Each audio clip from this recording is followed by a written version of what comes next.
What's up, what's up, Torres? We are here in the studio of these ladies. Why don't you introduce yourselves? Mika, CEO of Sugar and Spikes. Yo, what's up? I'm Miss Catastrophe, Sugar and Spikes. You guys got a very important show coming up, and we were talking the other day, and you want me to help you promote it, so I hey, what better way than you yourself to tell people about what's going to happen? Exactly. Well, Sugar and Spikes, we do a show every year. It's a rock and roll fashion show, and I know you guys love rock and roll and fashion. But ours is special because we have bands that play live at the same time while the models are walking. So it's going to be hot. You're going to see sexy girls, hot bands, and it's going to be everything at the same time, if you can handle it. I mean, people better be able to handle it. But we'll see, right? Yes. Maybe somebody will faint. I hope so, or, maybe you'll throw, your bra on stage. Well, not you, but it'll get you that worked up. You're just, people will be headbutting and heads will explode. And what bands are going to be there that night? We have Pansy, TSI, and Hate in the Box. And what else can people expect? I mean, obviously the woman, the music's going to be there. And how about the culture? Because I know you're Filipina, you're Peruvian, and African, and Colombian. These dudes Colombian. I'm half German as well. So, like, one of the things about Horns Up Rocks and why we all relate is because it's music, fashion, and culture. And you guys are really representing that as well with what you're doing. I was really browsing your work, and I was like, hey, this is cool. Well, I think what you can expect, our shows, and as Ms. knows, that we have anywhere from Wall Street guys coming into your local punk rockers to your hip hoppers. We just promote so much love and energy that we want everyone to have a good time. It's not about segregating. That's not what rock and roll is about. It's about let's get together, let's bang our heads to some good music and have a good time, have a beer, and just, go home happy or lucky if both. If you work it out right, I don't know. It's up to everybody else. So I'm not responsible for that part. But you just want to have a good time, and that's what we promote. Right. It's all about unity. Yesterday I was listening to the Black and Blue production radio show that they do on East Village Radio. And they were saying that recently at a hip hop show there was on the Rocks boat, Rockstop boat. There was some beef that happened, and somebody got stabbed at the end of the trip, and they were thinking about closing every show for the rest of the summer. And and it just makes you realize, and they brought it up, because people think, like, for example, with the hardcore scene, they're all about fighting, and you know what I mean? Like, but it's not like that. It's all about, as you say, it's about unity. But then you get like some punk that thinks can ruin things for everybody else. But I think the message that we're all sending here basically is about unity. Doesn't matter what the color of your skin is. Doesn't matter what you listen to, what you like, because it's all about being yourself. Exactly. And when I started this company about a year ago, I started with one of my best friends who I grew up with in Yonkers, Jesse Slater.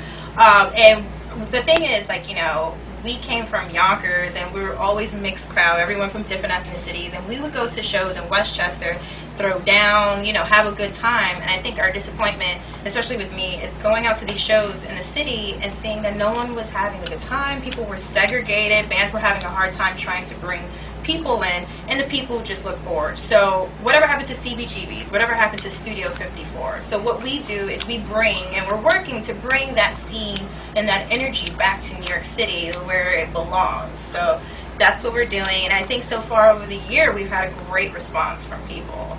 Yeah, there's definitely a buzz about you guys. You were telling me about some of the coverage and the press that you've been getting. And I think that's only going to get better and better, because right now is the time. Like, it was one of the reasons why I started Horns Up Rocks, because I really see and I had a vision, and that everybody now in New York is kind of like saying that to themselves. It's kind of like, why doesn't everybody just come together? Everyone just kind of stands there, and at the end of the show they're like, oh, I had a great time. Yeah. We get such a unique crowd of people. People could be coming from anywhere, and we always get a mosh pit started. We always get people She gets the mosh pit started. She's crazy. You gotta see this girl at a show. Yeah, you see she's all very pretty and and then all of a sudden she's the first one next to 6 foot 300-pound dudes throwing down in the pit, and everyone's like, wow. They back up away. And with that said, what did you guys grow up listening to? I grew up listening to Nine Inch Nails, Tool, Pantera, Metallica, all heavy metal, but I also, like I said, I'm Peruvian and black, and from my mom's side, who's black American, Motown, blues, jazz, so, and, my dad is Latino, so salsa, merengue, all of that, so, when I love rock music, I love the energy, and I love when it's live music, but I love my music with a groove, too. And like bands like a Classicator, when I seen them recently, you can hear that Middle Eastern groove, but then all of a sudden you hear that Metallica heaviness. So I really dig music like that, and that's what I grew up on. How about you? Well, I started listening to a lot of classic rock growing up, and then I got really into hip-hop, and I was in a lot of urban areas. So it wasn't actually till later on that I embraced, like, my punk rock attitude, and I really grew into that. But, you know, it's like, I grew up with a lot of awesome, like, Missy Elliott and Eminem. Seeing Eminem in September is going to be amazing, so I'm really excited for that. And, you know, a lot of hardcore. Anything I could really get out to and get to shows, like, listening to new music and, like, feel it, that I could dance to it. And that's when I'm like, yeah, this is what I like. Yeah. I've always said the record labels are the ones that put the categories on the music. Us, the fans don't need to do that. We can go to see any band, any show. I remember when when Havery came out strong, they were like one of the first bands to blend hardcore and metal, and everybody was afraid of that because how can you mix the hardcore skinheads with the heavy metal crew, which don't really mix? But then all of a sudden, everybody realized, hey, this makes sense. Yeah, it works. Right, I mean, somehow it does. Yeah, I mean, I went to a Cypress Hill concert, like, I don't know, a couple of months ago this year, and you have all these suburban kids, you know, knowing way more lyrics than I do, and I'm like, wow, you know, I mean, it crosses over. Good music is good music no matter where it is, and, you know, people embrace it. And it's funny you bring Cypress Hill in the mix with music, because they were at the Fear Factory show on Sunday that I went.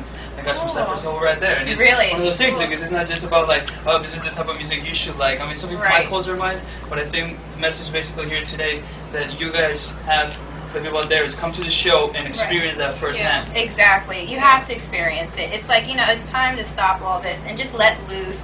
Don't worry about what the other person thinks, if you're cool or not, or if I have to wear the best outfit to impress. It's not about that. It's about just come and have a good time. I'll bring my grandma to the shows. Like, I don't care. I just want people, and you know, my old elderly family members did come to the last show. So, I mean, it's all about that. You know, and I'm definitely looking forward to seeing more of that here, coming this year. And when is the show again? August 19th. At the Knitting Factory, Brooklyn. Yes. We gotta pack the house. Oh, yeah. Oh, yeah. everybody. It's gonna be wild. Exactly. And it's being live streamed on nycliverock.com. So family members in Ohio, if you have them, they can watch it. Everybody, you can tune in. But, you know, we'd rather you there to share it in our love. Right, to like breathe in and smell it, and Yes. the girls and the bands and you know, and the Exactly. people there. Yeah, and you know, you may even get grabbed up on stage. You never know. Yeah. I'm always down to busting moves, even though I'm not the best dancer. You're popping lock. We have the killer back Yes, here. yes, So big awesome. shout out to Michael Jackson, rest in peace, because he's one of those artists that influenced every single aspect of pop culture and music in general.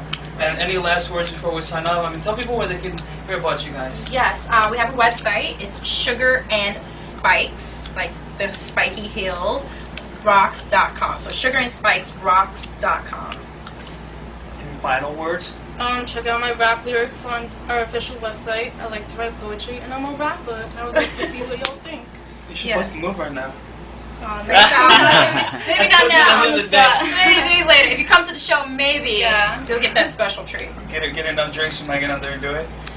She'll do it. She's the rapper. I'll see about that. I could maybe a freestyle battle. I don't know. So. All right, Mika and Miss, thank you so much for doing Thank this for us. you. And, Thank you know, you for we're like a me. new family, and it's cool that you're wearing Yes. Cosicada because I was wearing Cosicada the other day. I and I'm like, know. oh, dude. That's what And it's it's like. like, Yes, we share kindred passions for good music. So if you Oh, come, keep throwing the fucking horns forever. Thank you. thank you.